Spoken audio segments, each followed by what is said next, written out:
It's the worst fucking podcast that you'll hear. It's not that respected when it's the collective, as Christian would cheer. It's the worst fucking podcast that you'll hear. Collective Podcast!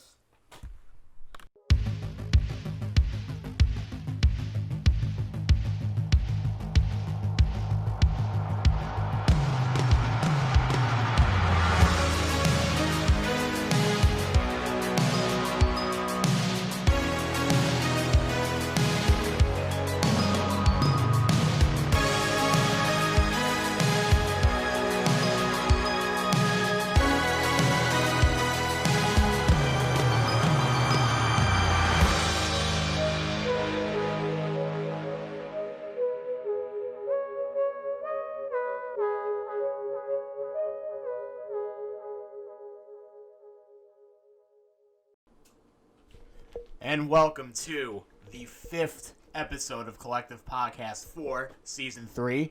Jerry here, Christian here, and we are remote somewhere on Staten Island. Same location, different house. We have our guest, Jimmy Fallucca, the less normal Fallucca in continuity of his sister Nicole. Jimmy, how are you? Hello, Jerry. Thank you very much for having me. Woohoo! Real quick, if do you hear a very weird cut in this, it's because the battery died. So if you have a weird cut through this, that's the reason. Christian, aren't you supposed to be prepared? This is your I don't show. know. I'm just a guest. I don't freaking know. But I'm getting blinking lights over here. So we have the normal Fallucca finally after we didn't know the not normal one after we had the normal one. I don't know. Depending on who you talk to, I'm either normal or I'm not normal. I don't know. I personally feel that normal's overrated. That's just me. Normal, not normal, whatever. So before we get started, we had some sad news today. Yeah. One of our friends and guests on the podcast that we've been having on frequently, John Gregorio, his grandmother passed. So we just want to take a moment to send out our condolences, and we're thinking about him at this time. Yeah, absolutely. Anyone that knows John knows that he's a solid dude. Hell of a person to have a good time with. He's a genuine guy, and the terrible part is this poor guy's lost both his grandmothers in the span of a month, maybe two. And listen, I'm fortunate. I still have 3 of my grandparents. I remember when I lost my grandfather, that hurt for a while. This guy's having to deal with 2 in the same year, not even 6 months apart. So, John, if you're listening, we're here for you, dude. And, we love you, and we will pray for your family. Yeah. So, he's a frequent guest. He's always welcome to come and talk to us about nerdy things. Nerdy things. Nerdy you got to hear this guy when it comes to Legend of Zelda, when it comes to Yu-Gi-Oh! Nobody is a bigger Legend of Zelda fan than me. I don't know, Chris. I don't know. John might edge out just a little bit. But then again, John hasn't tried to get me to like Legend of Zelda nearly as much as this guy. You underestimate my power. There's a picture floating around on Instagram and Facebook of me rolling my eyes with Christian giving a thumbs up with a big smile. You know what that picture's from? 20 years of friendship. It's not just the 20 years of friendship. It's also, that was the day I told him I was starting to like Legend of Zelda. You would have thought I told this guy that I won the lottery and he was getting half of it. This guy's wanted me to love Legend of Zelda. You weren't going to give me half of your lottery money, Christian? Like, what's the matter with you? No, Jerry, no. Special request from Jimmy for the first, topic that we were going to talk about was, salute, where everybody's drinking chocolate milk and... It's actually hot chocolate. Well, hot chocolate, and Jerry's drinking hot chocolate and Truly.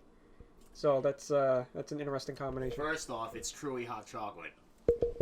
And second of all, I'm using my Charlie Brown cup with Charlie Brown missing the football in honor of my friend Joe. Yes. And he's got a Despicable Me. Jerry's got a Despicable Me one because Jerry is despicable, but that's another podcast. Not to me. Ooh. So you mentioned the special request. So the special request now is me and Jimmy are gonna gush over our favorite Thanksgiving film, which is yes. Thanksgiving's 2 days away. So him and me are eagerly getting ready to talk about or watch, or that matter, watch this movie. It's called March of the Wooden Soldiers. Oh yes. Screw the Thanksgiving Day parade. Exactly. It's not Thanksgiving unless you watch March of the Wooden Soldiers. Absolutely not. You gotta, just like you gotta have turkey and you gotta have stuffing and you gotta have all that great stuff that you have on Thanksgiving and you gotta have some football. You gotta have March of the Wooden Soldiers. I've been watching that movie every single year, sometimes multiple times in a year, since I'm a child. And I could Same with me. Oh, please listen. And my sister and I could quote that movie word for word. Oh, you and me could probably quote that movie word We for absolutely word. could. Now, here's the interesting thing. Christian and I have been friends for over 20 years. Yes, the poor guy probably is still going through therapy because of our friendship, but that's fine. He'll live. I never knew that he loved that movie. And in all these years, I think it was, 2 or 3 years ago I found out you liked the movie? It feels like a little longer. I just can't get over that we went all that time not knowing that that was one of our favorite movies. We could have been enjoying it together and gushing over it in the same room. Do you realize the deprivation that you provide Jimmy on these occasions? Oh, please. He deprives me of a lot of things, like not filming the Odd Couple skit that we should be doing. That is not Everything else is off the table. Let's talk about that stuff right now. I have too many other film projects in the. In other words, ladies and gentlemen, what he's telling you is that his personal projects are more important than his friends.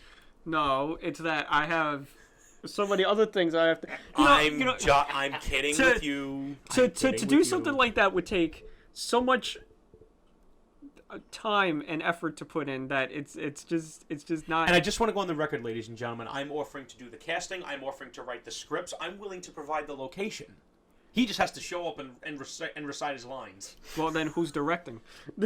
I'm the director. Oh God, I was just about to offer. I would pay a lot of money to see Jimmy go through the headache that, and Gerry knows to all the stress levels to see what I went through. Jimmy co-leading that would be a shitstorm, a majestic one to say at So the least. so anyway, March of the Wooden Soldiers. Do you watch the short film that's after March of the Wooden Soldiers? Ghost Ship. I do not.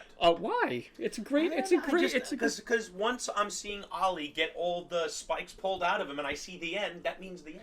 Well, they show like a short film, like a short one afterwards that I watch. Again, it's not Thanksgiving unless that movie.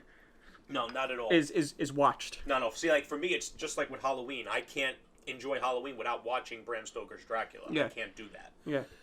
But Always a given. I'm sorry? Always a given. Oh, yeah, absolutely. Listen, you associate with every holiday, or at least with most, you associate certain films with that holiday. Like for me, I associate Halloween with Dracula, Frankenstein, the Wolfman.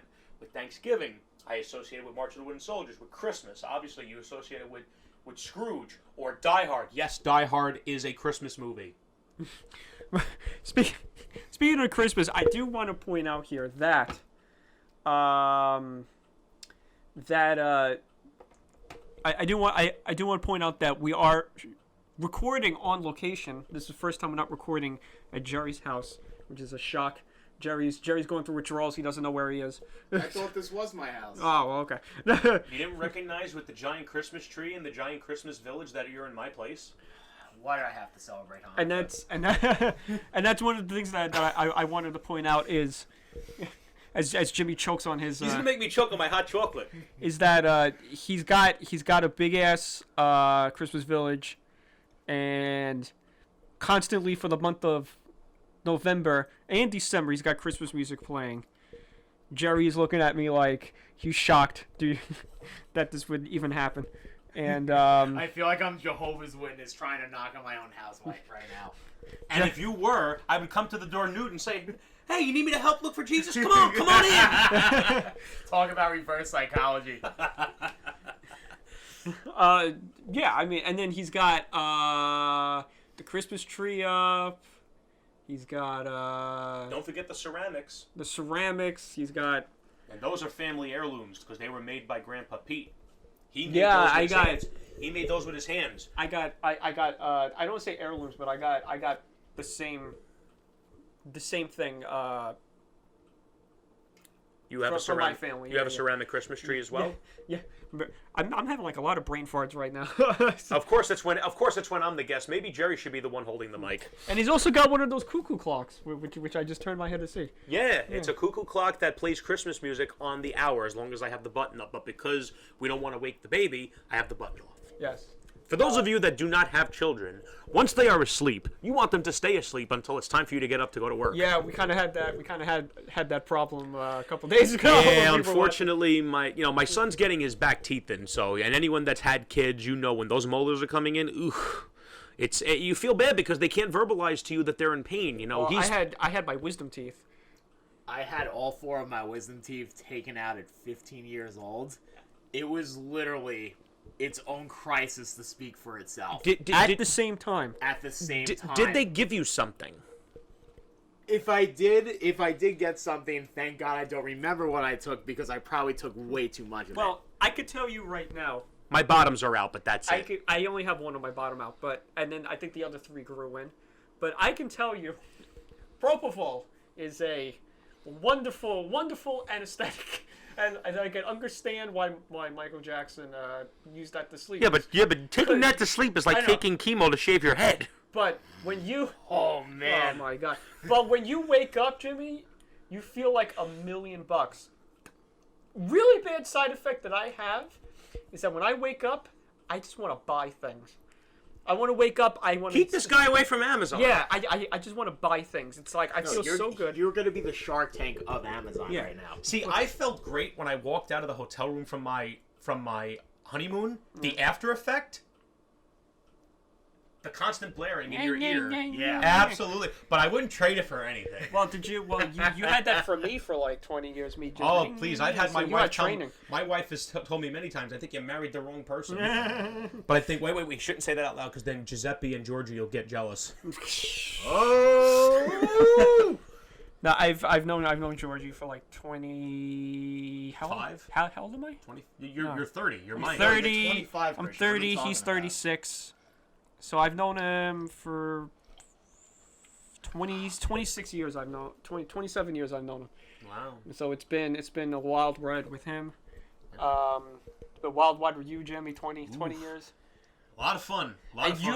You know how I know that we've been friends for 20 years? How do you know that? Because you tell everybody on the freaking planet that we've been friends for 20 years. Well, it's something that and the reason I do that is because I'm exceptionally proud of our friendship because we've had our ebbs and our flows. We've had people literally try to bust up our friendship, but guess what? Didn't work. Yeah, it didn't work. Didn't work. So March of the Wooden Soldiers. Getting back to that, the month of November, as soon as November 1st hits, you and I, when we say goodbye to each other, it's never hey goodbye Jimmy, goodbye Chris. It's always good night Ollie.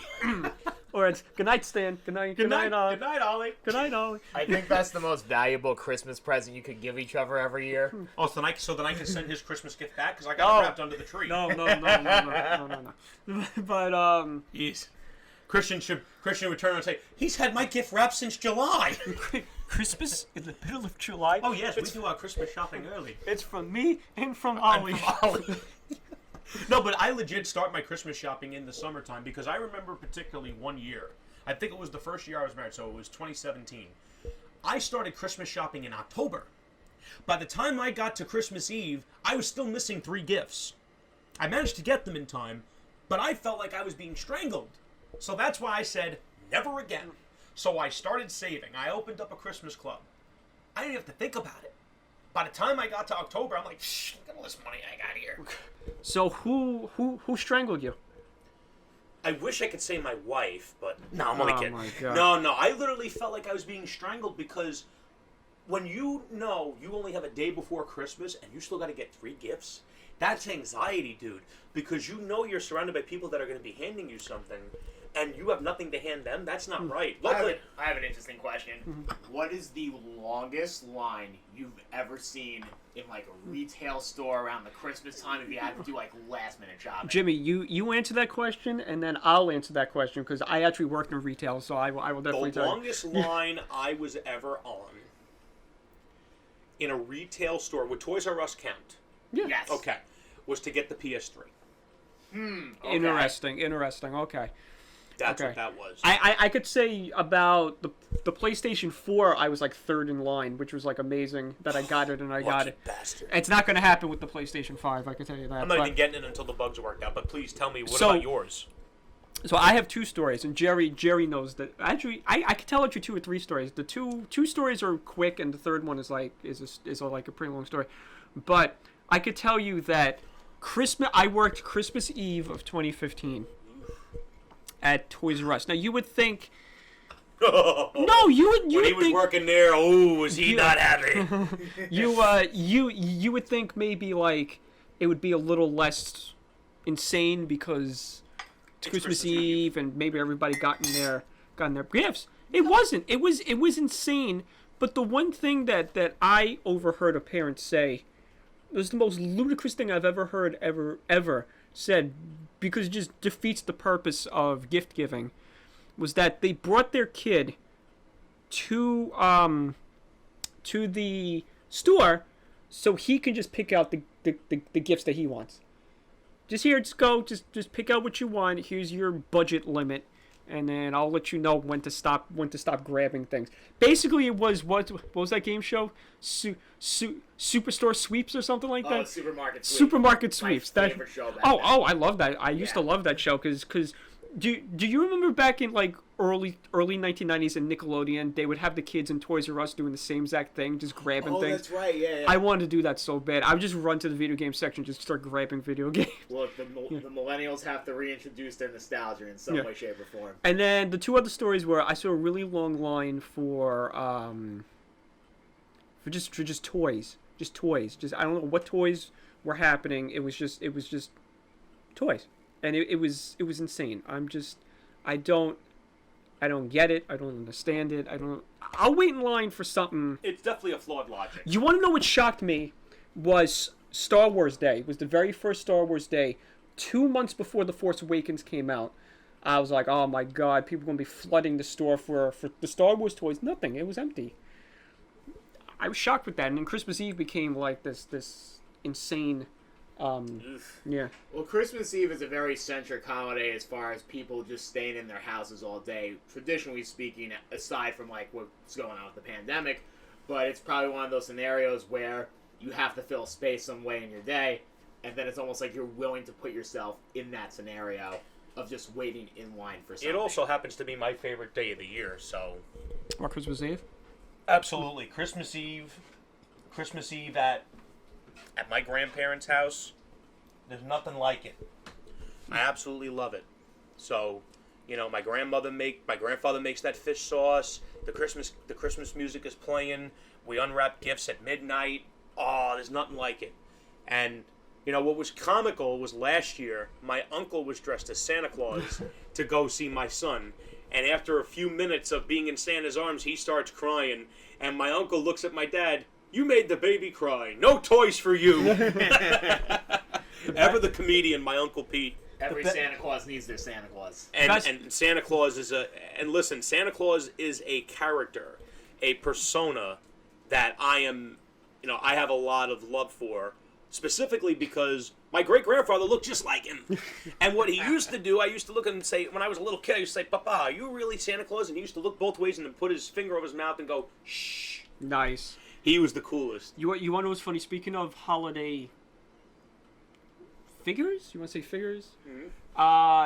When I was in pre-K, the Easter Bunny came in, and I looked at my mom and I went, "Really?" I could see the zipper, and I was like 4. I was telling my mom, I was like, "Really?" I could see the zipper. You were stripped of your innocence at the age of 4. Yeah. No. Adulting ever since. Santa Claus, I could believe it was the Easter Bunny. I'm like, nobody has shot this creature yet. Where's Elmer Fudd? Kill the rabbit, kill the rabbit. So, I just lost my train of thought. So, Christmas. So so the Italian. So do you do the traditional Italian? 7 Christmas? fishes. 7 fishes. My Jerry pop has does a no great clue job. what Jerry has no clue what we're doing. I feel like within the last 2 episodes, we've pretty much had a stat out in order of Italian heritage. And nonetheless, I feel like I'm the only one who. Would it be much if I friend the Jerry? Jerry's like, what is the 7 fishes? I've only had 3 fishes in the span of 3 years. Recently 3 years. And then coalescing with that, I've only had probably like the Calamad. And I would butcher the names if I tried to tell you. All I can tell you is that a traditional Italian Christmas Eve is one you don't forget. I'll never forget my wife's very first Christmas with my family. She sat down at the table because she heard about the 7 fishes and had no clue what she was saying. Had not a clue. And when she was done eating, she looked at me and said, "I need the recipe." And one of my favorite pictures of my wife is her and my grandfather standing facing the oven, talking to each other about how to cook. And he taught her how to make the recipe. Matter of fact, right there on the refrigerator is the recipe. The copy and paste. And let me tell you something. My wife made it before we got married and we had everyone over the place. My grandfather had seconds and thirds. He looked at me and says, "Here's the dish your wife could cook." The 7 fishes, you don't have to butcher it because I'll do it for you. So for me, we get this big, huge, I guess you call it a wok or like a pan, and we get this big heater in the backyard, and we'll make like a paella of all of the fish in it. So we'll do lobster. We'll do king crab legs, which me and my cousin will fight over the king crab legs. Literally with forks and knives, we'll stab each other's hands. Jesus. Yeah, it's no joke. No joke. King crab leg. Shrimp. Mussels. Clams. Don't laugh, cockles. And then this. And then the 7th fish is octopus.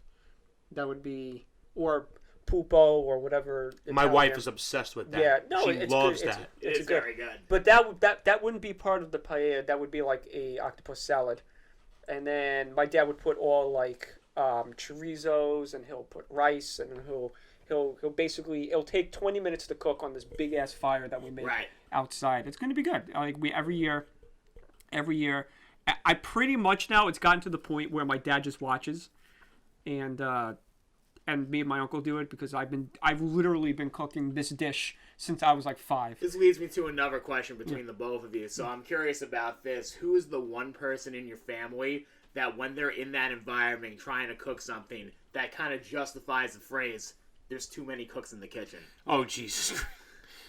All the things we could talk about when it comes to having too many cooks in the kitchen. We'd be here all damn night. Oh my God, that's you want to know something? That's pretty interesting. I don't think because everybody comes outside. At least like it's usually 3 people that are out. No, 4 people are outside. Me, my uncle, my dad, and like one of my cousins will just stand outside watching because he's hungry. He's like a hungry kid and just wants to watch us cook and make sure. So you're the type that has the bougie binoculars like in the opera shows, and you kind of just see from a distance. Yes. But do you? That's like Pavarotti being 2 Jews walking to a bar. Do you open up one gift Christmas Eve, or is that like the everything? Everything's Christmas. Everything. It's literally you grow 8 arms. So what do you do Christmas Day? Christmas Day, we make dinner. We have the family over at my parents' house. They go home and see you next year. But so you don't open gifts Christmas Day? No, Christmas Eve. Chew. Yeah. No, Christmas Eve. Christmas Eve is when we open all the gifts at my grandparents' house, and any gifts that are left here, we open here. Like I remember. In particular, at the last apartment, when we woke up Christmas morning, me, my wife, and my son, we opened our gifts there. Yeah. Because it makes no sense to bring all your gifts from one place to the other. Really doesn't make any sense. What was the... I asked this question on our holiday roundtable, which is going to get a part 2. What was the best gift that you opened up? Okay, so let me ask you this question. What was the best gift that you opened?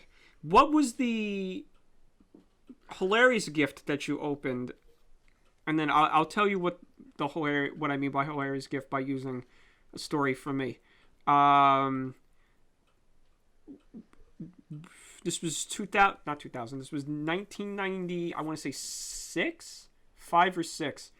There was a gift that was wrapped in Star Trek wrapping paper.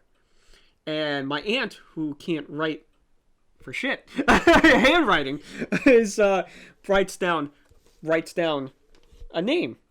Now, me and my cousin Christine obviously have similar names. So none of you could tell who it was So really none for. of you. So I don't know if they were joking with me or if they were like. You were fine, they, Christine. Don't so worry they about it. so they gave the gift to my cousin, and I'm all upset because I'm like, but it's got Star Trek wrapping on it. It's got to be mine. It must be mine. So we start opening up the gifts, and my cousin opens up the gift, and she goes, "Oh my God, I got a Sega Genesis." But the gift, I would have the killed gift was mine. But the gift was mine. But I think they did it as a joke. But I was like, I was not a happy camper. And then they wound up giving me the Sega Genesis anyway. But that I would was, have been fuming. If Oh, that was yeah, me. I I would would have have been fuming if that was me. yeah, Now, to answer your question, yeah. the most ridiculous gift I ever received was a Kris Kringle at Was work. me. No. You're the gift that keeps on taking. That's a great way to The sum most that up. hilarious gift I ever received when I was working in the dietary department at the hospital was my Kris Kringle. I received a John Cena t-shirt. Epic. And that John Cena t-shirt may or may not have mysteriously found its way into the fire at work.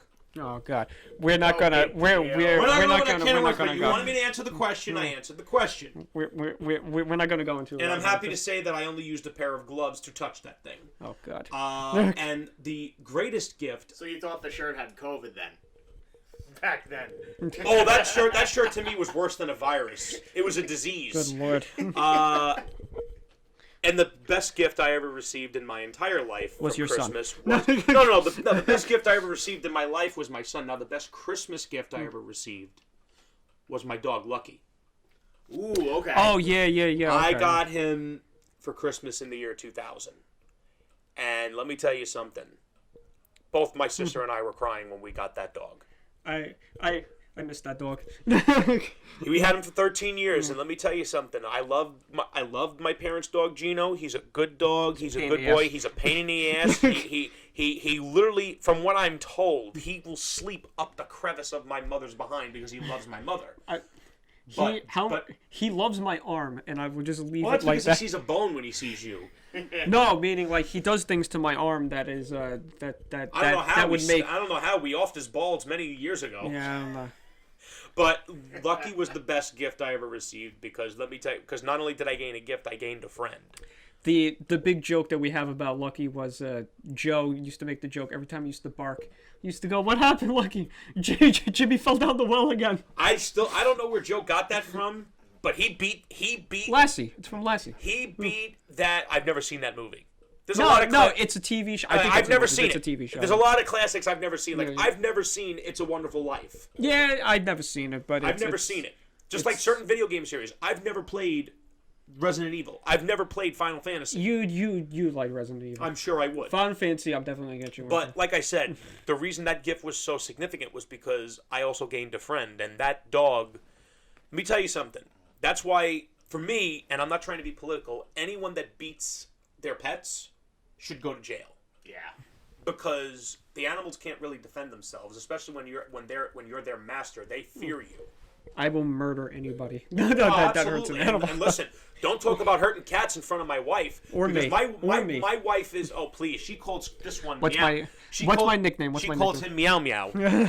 Oh my god. What? Not nearly as interesting as the nickname she gave Kenny.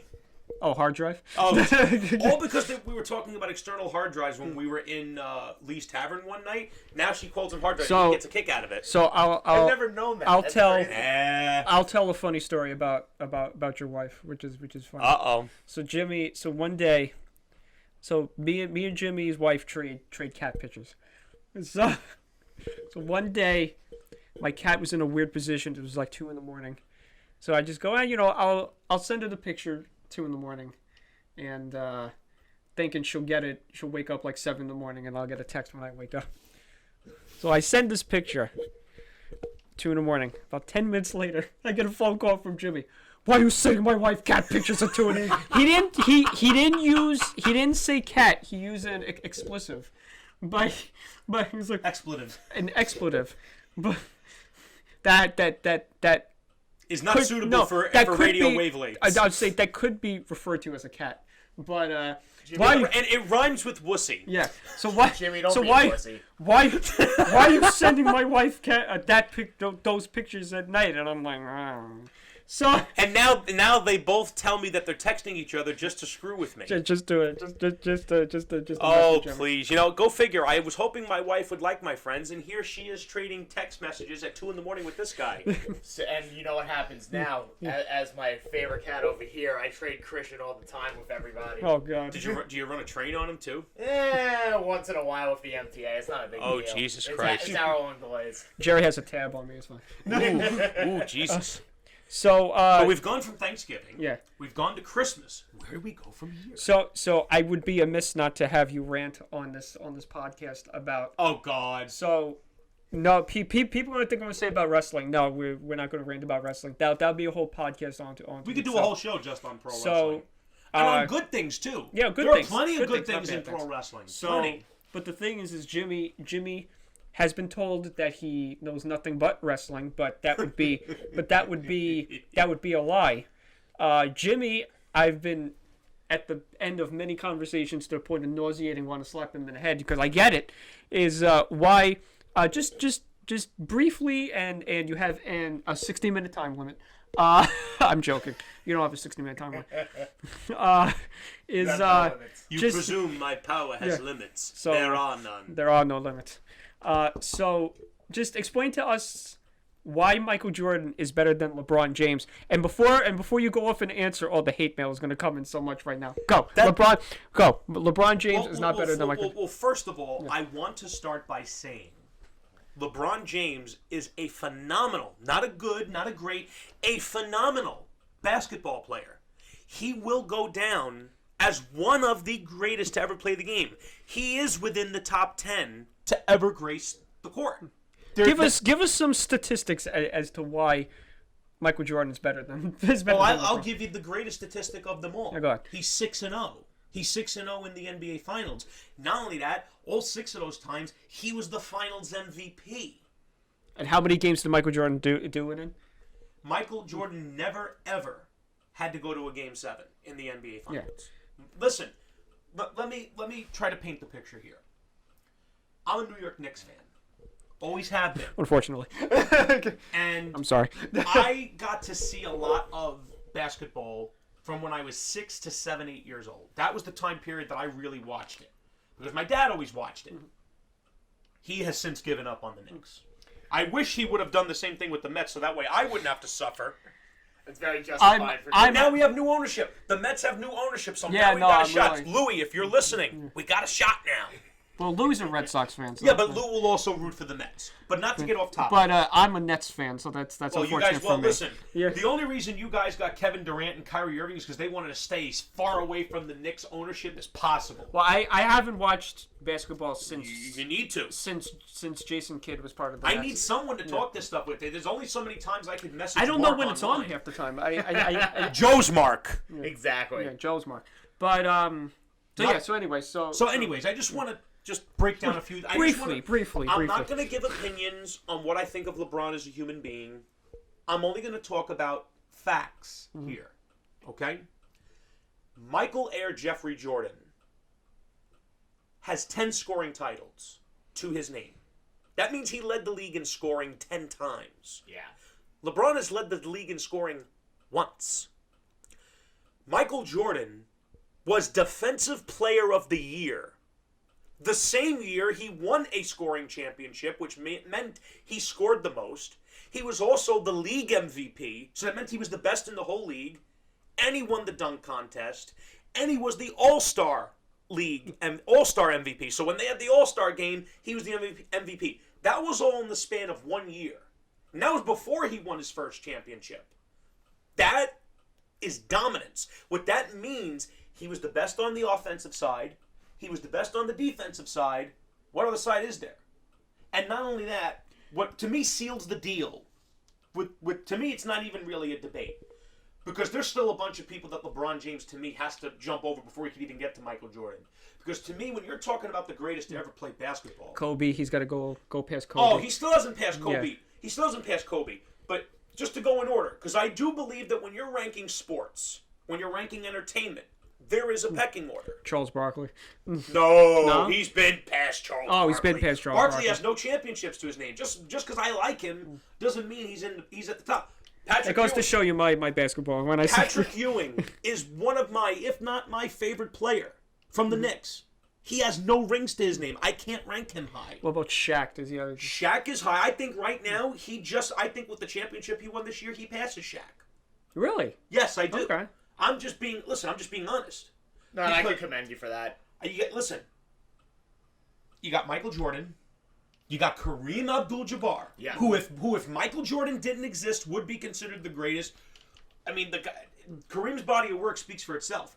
Then you got Magic Johnson. Yeah. Magic Johnson led the greatest team in the history of basketball, the Showtime Lakers.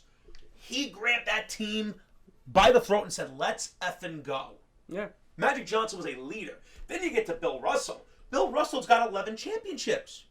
And he dominated, statistically, one of the greatest players of all time in Wilt Chamberlain. I was about to say... Wilt Chamberlain was the LeBron of his era in the aspect of he put up spectacular numbers, but he always got beat when it mattered the most. Wilt only has 2 titles.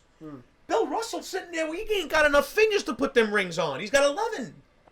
Then you get to my man, my favorite basketball player, Larry Bird. Larry Bird. Let me explain something to you about this guy. If this guy played in today's game, where no one plays defense anymore, you'll notice the games are always in the 100s. The points are always over 100. Don't you feel like that's uniform in sports too? I Don't you always feel like a lot that. of people kind of lag in defense. More I do feel that, but it's more so with the NBA.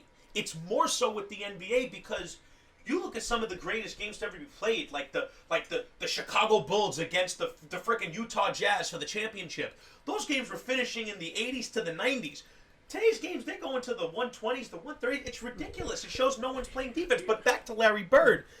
This guy was a killer. This is just an example of what Larry would do. Chris, while he's bouncing the ball, I'm going to put a 3 right in your face, right there. And then he would and then he would proceed. So he trash talk you. Yeah. This is a quote from Irving Magic Johnson. Larry Bird was the only player that I feared.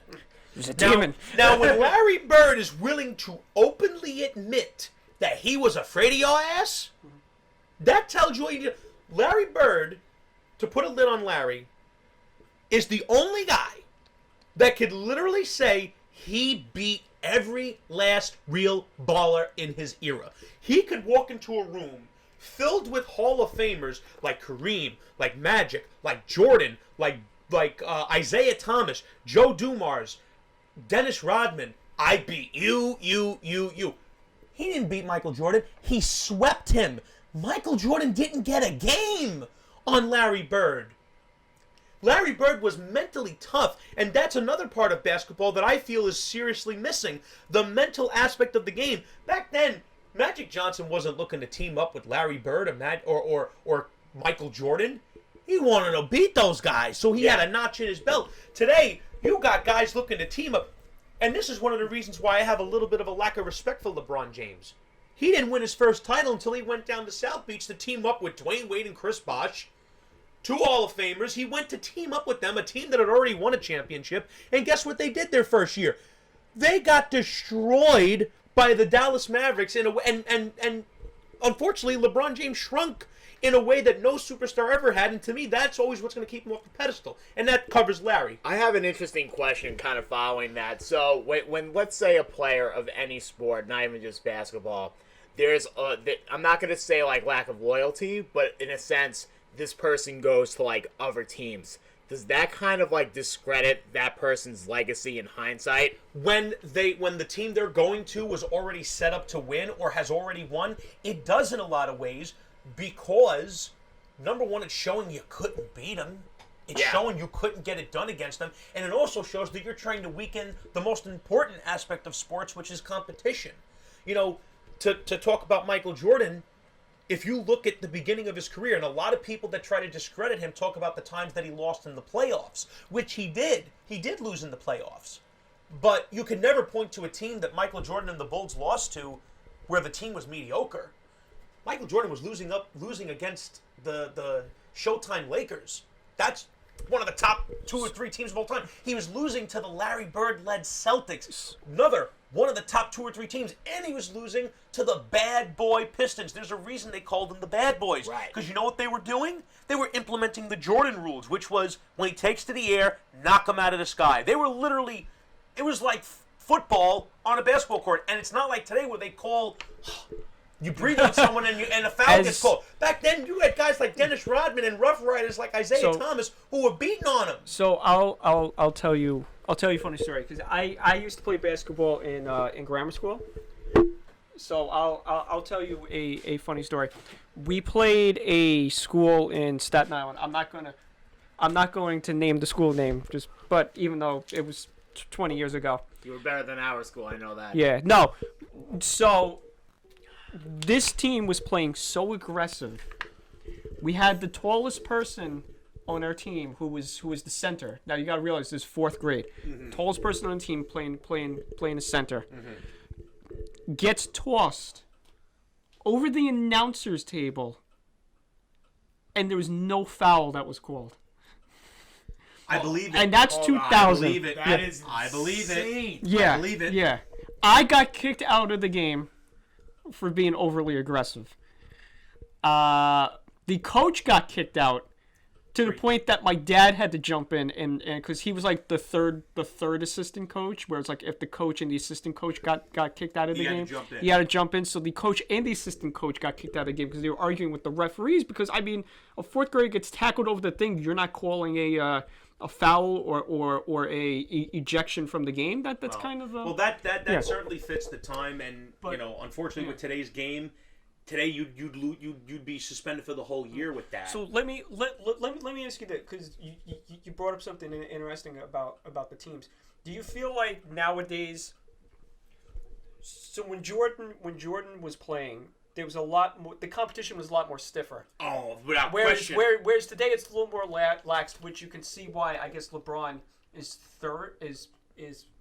thriving, is because there's not a lot of, I guess. The competition aspect of basketball has, without question, decreased for the simple fact of you have people, and it's a trend that started with LeBron, jumping from team to team up with their friends because they want an easy route to a championship. There is no more I'm just going to throw out a few names, and anyone that follows sports, and I have this handy because anytime this competition debate comes up, I always have this handy. Just to go through a few teams that Michael Jordan defeated in high-stakes games. Right. The bad boy Pistons, Isaiah Thomas, Bill Laimbeer, Joe Dumars, and Dennis Rodman. When Dennis Rodman was a Defensive Player of the Year. This isn't Dennis Rodman when he was spiraling out of control when he was on the Bulls, going to Vegas, banging Carmen Electra, and then going to WCW. And then joining the NWO. This is Dennis Rodman. This is Dennis Rodman when the glove, Gary Payton, was calling him the fuck up guy, the guy that fucked everyone's shit up. The worm. You couldn't do anything. Because it's like if you're playing Magic the Gathering. Anyone that plays Magic the Gathering knows if you're using a blue deck, that's the no deck. Oh, you want to do this? No. You want to summon a monster? No, you can't.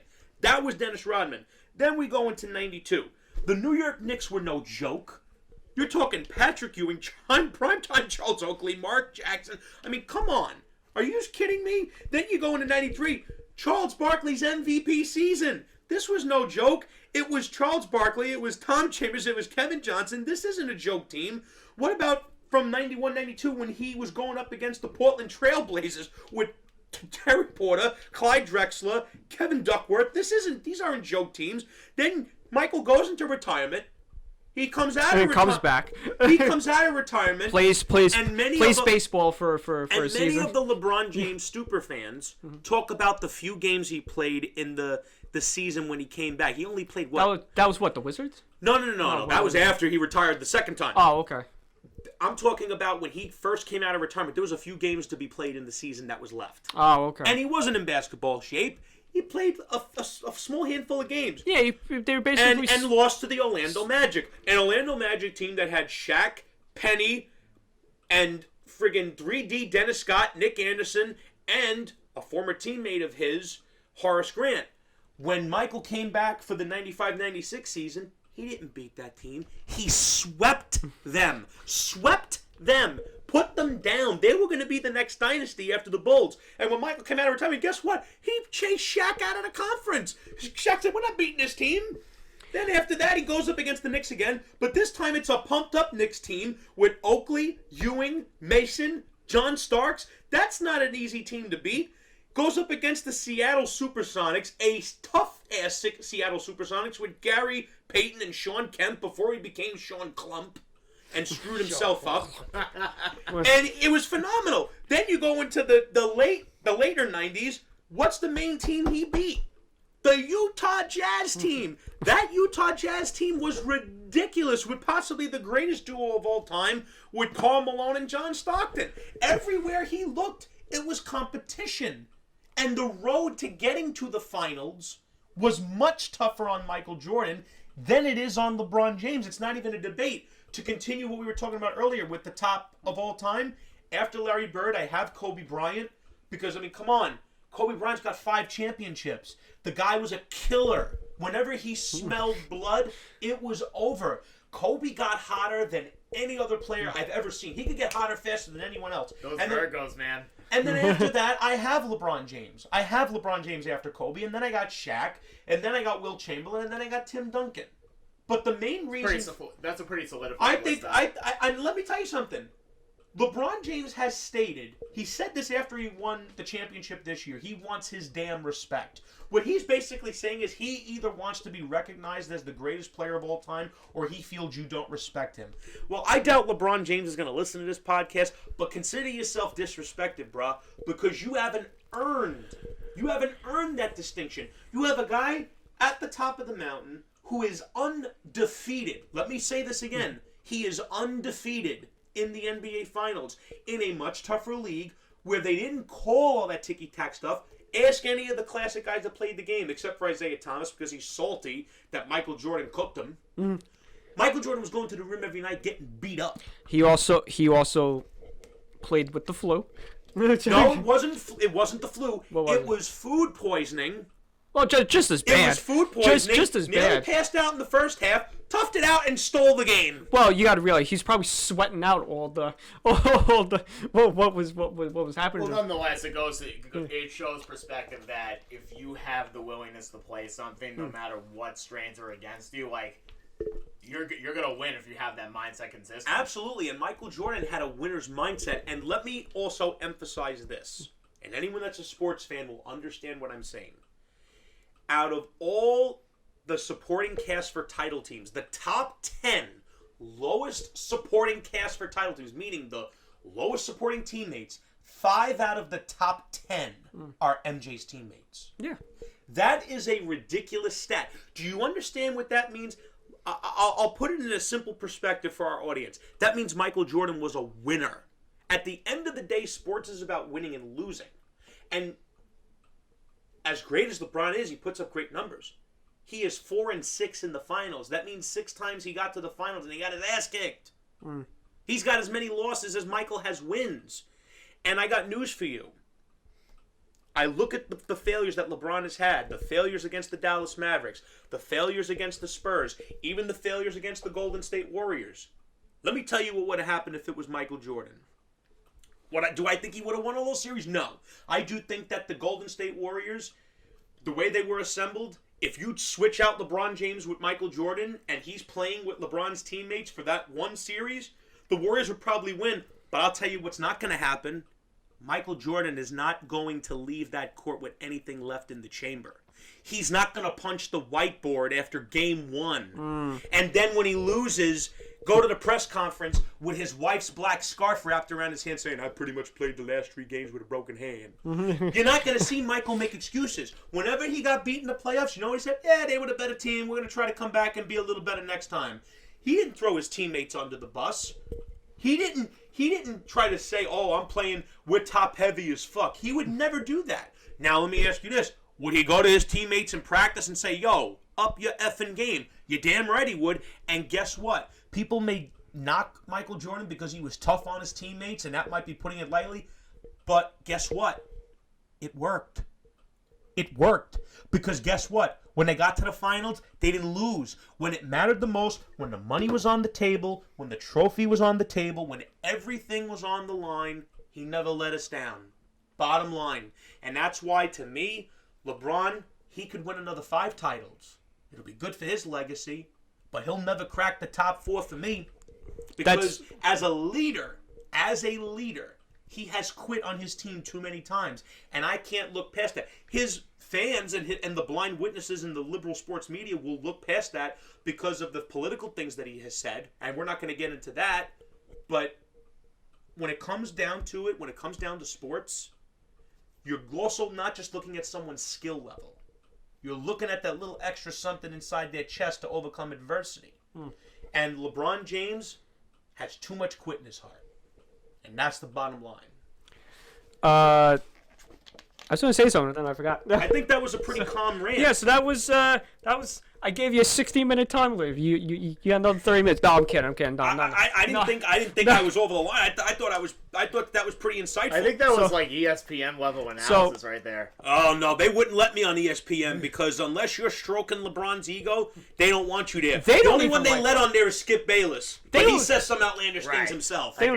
So Jimmy, what else we got? So I mean, I'm fired up. We're almost to the end here. Oh, I know. I hate in the middle of the podcast, I thought of something interesting that we can do. Okay. And Jerry can play this game too. What happened? So me and Jimmy love this particular show, and I think it's ending or did end or something. But it's a. I'm going to ask Jimmy a number of questions. Okay. It's a questionnaire from inside the actor studio, and Jerry can answer these questions too because I want to know his.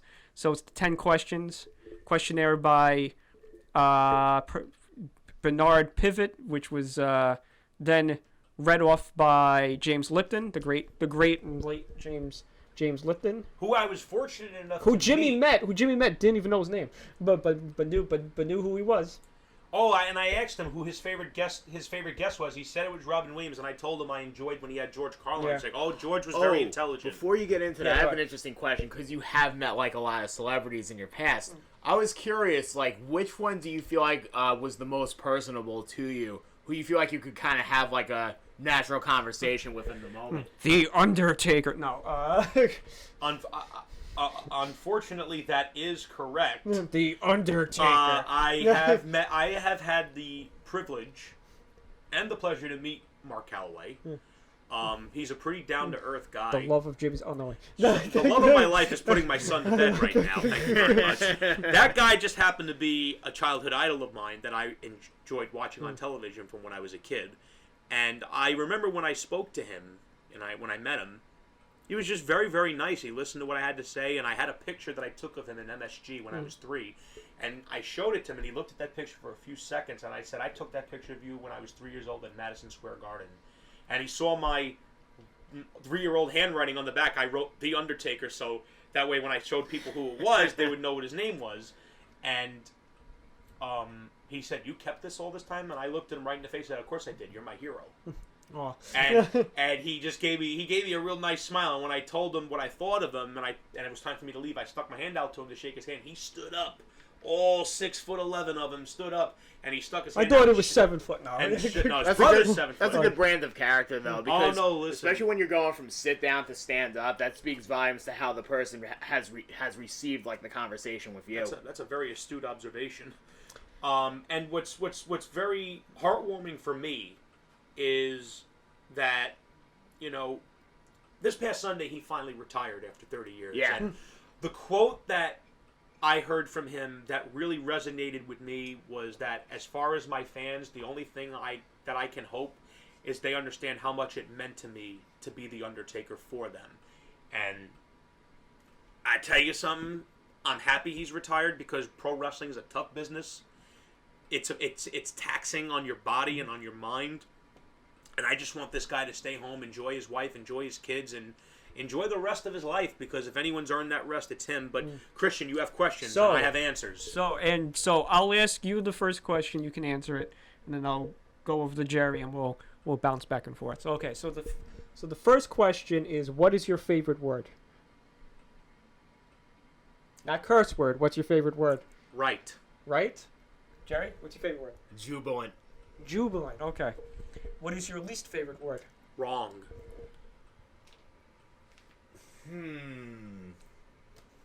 Suffering. Suffering. Oh boy, what turns you on? My wife. Intellect. What turns you off? My wife. Intellect. What sound or noise do you love? I already know what it is. He's getting. Stop it! Don't he's getting his don't phone give it ready. away! I'm Don't not. give it I'm away. not. I'm not. As soon as I saw him pick up his phone, it's Don't give it away, I know. you little thing, you. What's your favorite word, Jerry? While he You uses this mean up? your favorite sounds? I mean your favorite sound. What's your favorite sound? There's always something fascinating and kind of like for the overdramatic sense of Sarah McLachlan in The Arms of an Angel. There is just something so like ridiculous about hearing that. That's a sound and noise that I hate. Okay, Jerry. Sound or noise that I love. Of course. I didn't even have to. As soon as I saw him pick Somewhere the in the phone up, world, someone's saying, "What a mark." Yeah, what a mark. What sound or noise do you hate? Also the gong. No. Sound or noise that I absolutely hate is the sound of the call bell at work. Jerry? Grunting at the gym. Grunting at the grunting at the It's like Macho Man Randy Savage level shit. Oh yeah. Wee. All right. This is going to be interesting. What's your favorite curse word? Motherfucker. That's an I- easy one. Shit. I always like shit. I can tell you what my favorite You word are what is. you eat, Jerry. So Damn real straight, Jimmy. quick, I can tell you what my favorite word is because it's the most hilarious word that I can think of that nobody know, that a lot of people that we know don't know, that just makes Jerry laugh for no reason. Pontificate. Pontificate. I don't know why that word Thank makes you, me thank laugh. you, Webster. Yeah. Pontificate. Pontificate. Webster's dictionary sitting right next to me. So, what did you say your favorite curse word was, Jerry? Shit. Oh shit. Okay. What profession other than your own would you like to attempt? Detective. Not pro wrestling. Not at all. Not at all. Not at all. I would say social work. What profession would you not like to do? Military. I ain't fighting no one's wars. Policeman. The big one. If heaven exists, what would you like to hear God say when you arrive at the pearly gates? My son, you are home. The suffering is over, and you will never be wrong again. I'd like to introduce you to Bette Miller, but she's not here yet. And good night, everybody. Good night, everybody. That's such a Jerry answer. So mine is my favorite word is pontificate. I don't know what my least favorite word is pardon. That word just irks me. I have no clue why. Beg pardon? Yeah, that or tinkle. When somebody goes, I have to tinkle. I think pardon just has this like excruciating I just hate factor, that. similar to what moist would do. What turns you on? I guess eyes. If you have nice eyes or nice smile. And red hair. Oh, Jesus. All you redheads out there. And freckles. What turns you off? Violence towards animals turns me off. What sound and noise do you hate? I feel like I'm copying off of Robin Williams, but it's funny. What sound and noise do you hate? That's actually the sound that he loved. Oh, but that. okay. Oh no, that I love. That's the sound I love. What sound and noise do you hate? I guess screeching. What's your favorite curse word? Bird. Son of a bitch. I think it's my favorite curse word. What profession other would you like to attempt? And in all seriousness, I would love to be a professional wrestling manager. Because I would never be able to wrestle, take those bumps. But I think talking to an audience and making them hate you would be the most easiest thing that I can ever do in the history. You do realize that at one point you might have to take a bump because if you're that good of a manager, they're going to want to see you get your ass but kicked. I mean like a bump every night would be terrible. What profession would you not like to do? Probably like being one of the like septic tank people that have to like suck the poop out of like the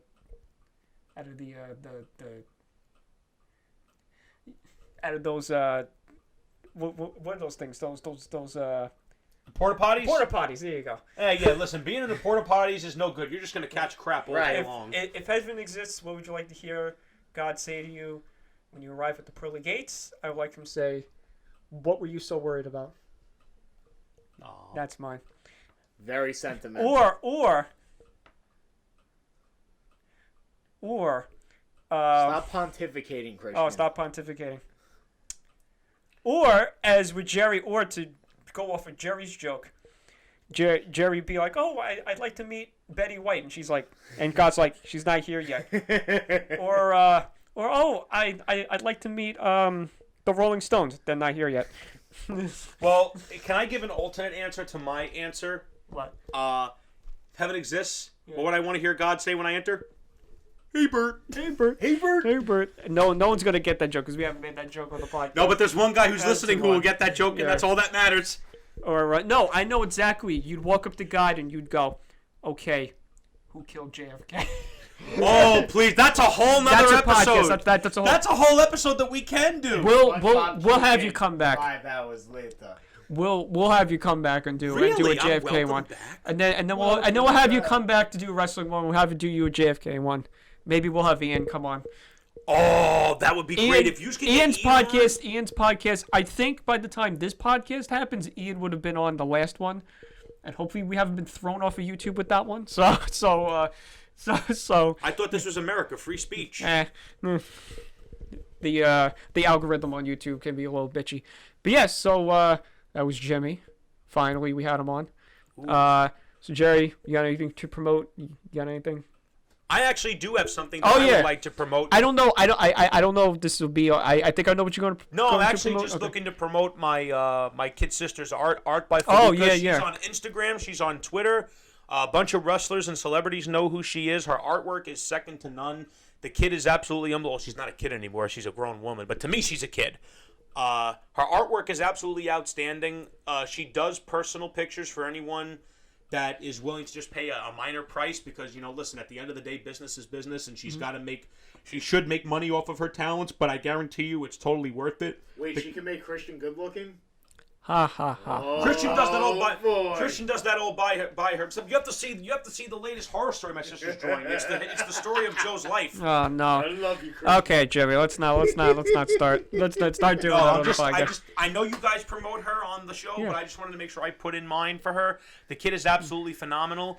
Also, one other thing I would like to promote, I have a friend who's doing a toy drive at the hospital, Staten Island University Hospital. Anyone who would like to donate a toy for a sick child, get in touch with Christian or Gerry, and they will forward that number to me so I could get it to my friend. All right, cool. It's something that they do every year. And listen, considering the year that these kids have had, no summer vacation, no graduation, no Halloween, No these birthdays, kids, no birthdays. birthday parties or whatever.